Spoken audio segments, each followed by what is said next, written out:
Okay, I'm going to take this new demo tractor here, 5711 Dyna 4, and I'm going to go try to rake some straw with it. I got a spear in the bucket. I'm going to throw it out. Probably take the bucket off. Don't need the bucket.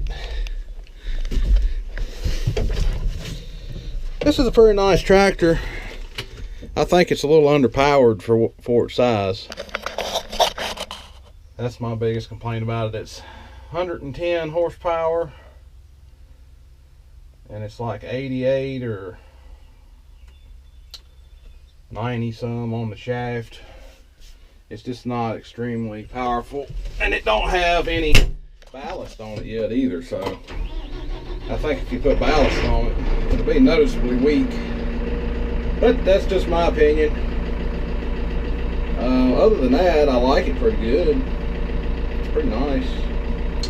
Alright, see y'all in a bit. Alright, here we go. This straw looks really good. It's all dried out.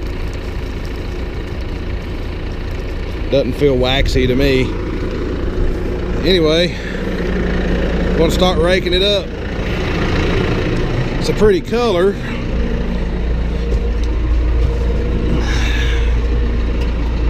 Well, let's see how this tractor does with the rake.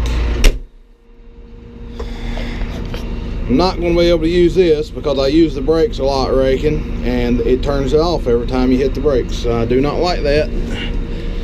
This is the auto throttle. You know, when you push it, it goes to the preset throttle position. And I'm going to use regular 540 because I don't want to run the rake at full RPMs.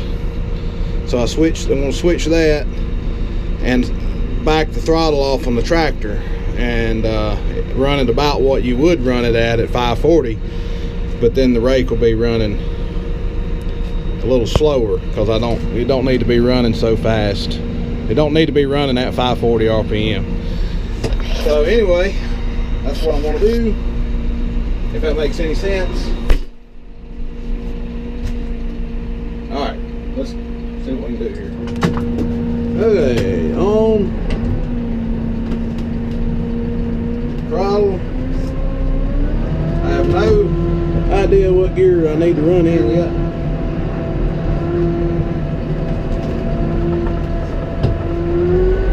But fortunately, it's really easy to change gears. Try to rake it out of my sister's driveway a little bit.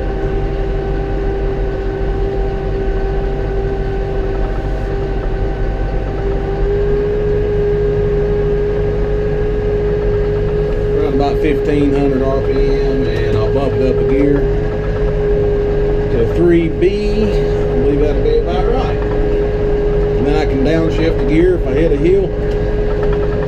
This tractor doesn't have enough power to pull hills very well, so I have to downshift a lot of times.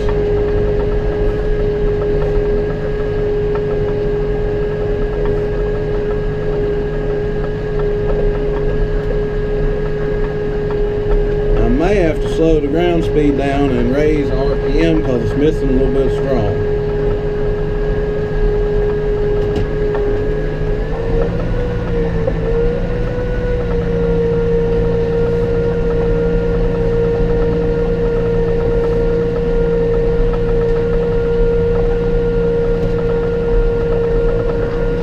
That's better. 1700 RPM.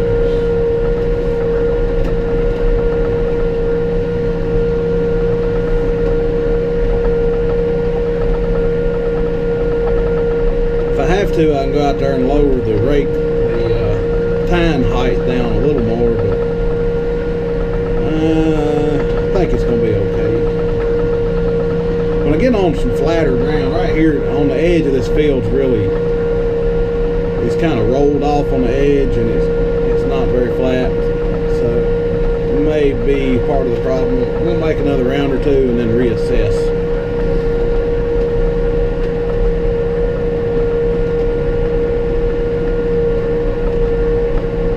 I don't know if I ever told y'all, but it is possible to rake with this rake with one arm locked up in the up position.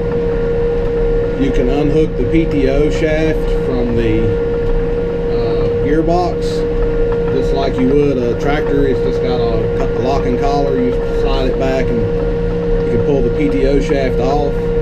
And there's actually a spot on the frame that you can hook the PTO shaft to, and then you just leave that one side locked up, and you can just rake as a single rake.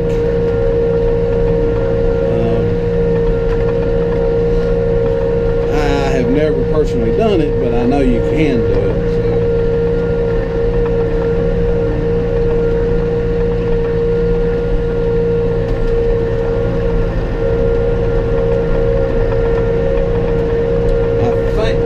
I might have to do that today, but I'm going to try to get away with not. Once I get this once you get this first round done, what you can do is drive really close to the last windrow you made, and it pulls out one side of the rake out into what you've already raked, and then it doesn't rake as much hay at one time, so you don't make such huge windrows. So that's what I typically do instead of locking one side up. But on this first round, there's going to be two full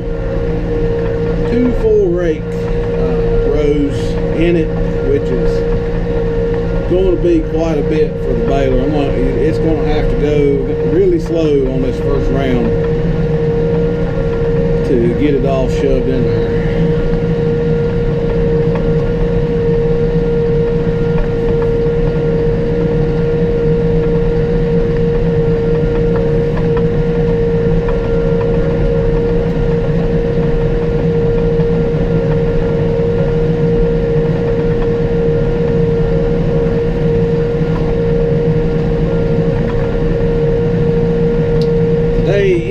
June the 26th, and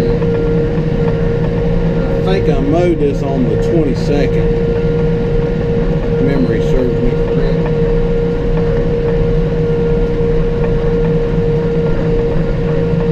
Yesterday was my wife's birthday, and her twin's birthday. She has a twin. Sorry, her twin's married also. I know what you guys are thinking. She is a farm girl too.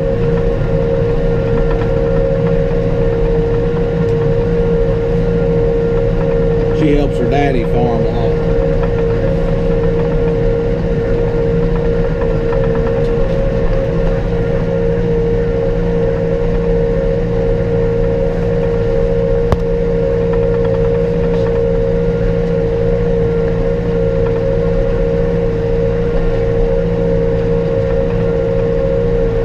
Tried to turn the radio on this thing. I was going to listen to some music on regular radio, which I hardly ever listen to. I always listen to Sirius XM, but it won't pick up anything.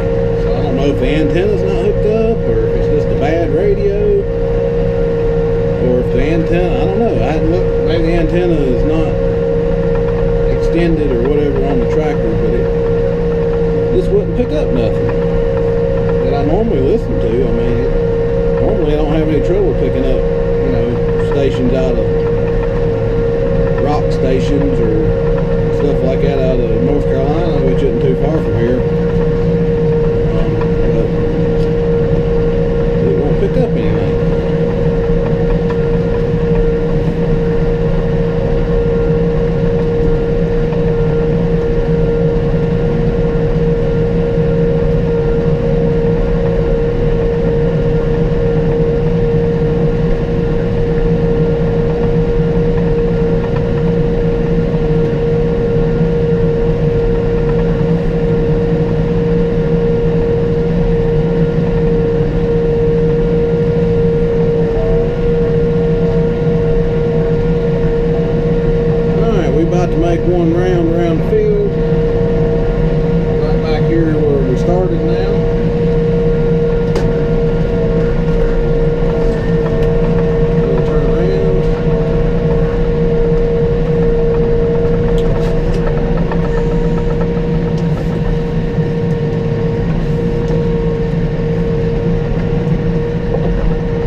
thing I'm not a real big fan of on this tractor. Turn it around here. Over here on this panel, I don't know if you can see, it's over here.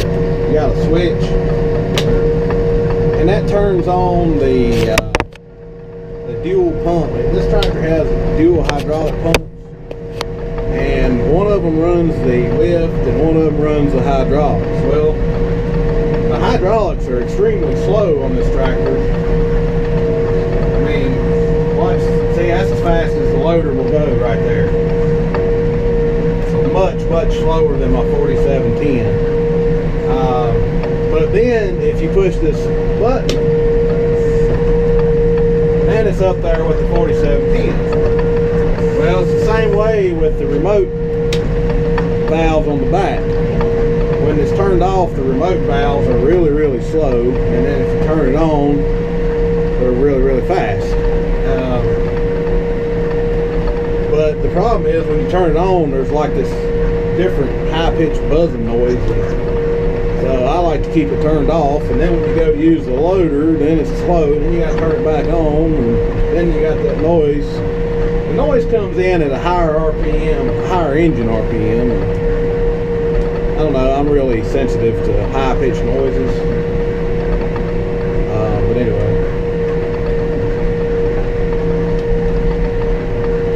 It's just a small complaint, it's not a deal breaker.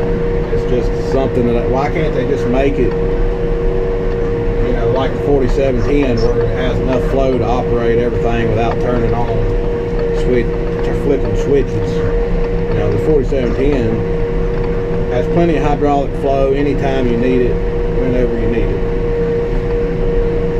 You just don't have to worry about switches.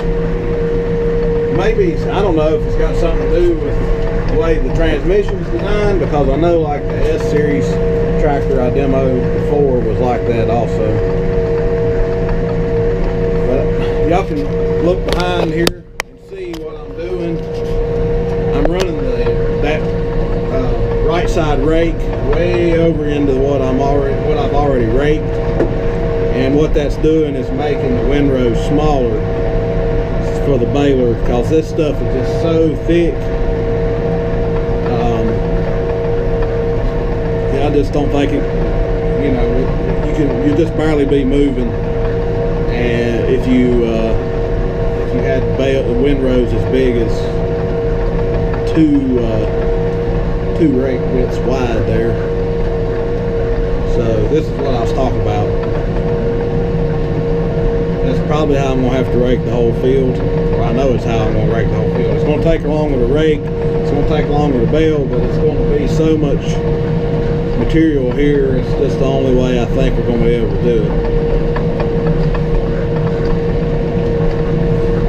Alright, we'll holler back at y'all later on.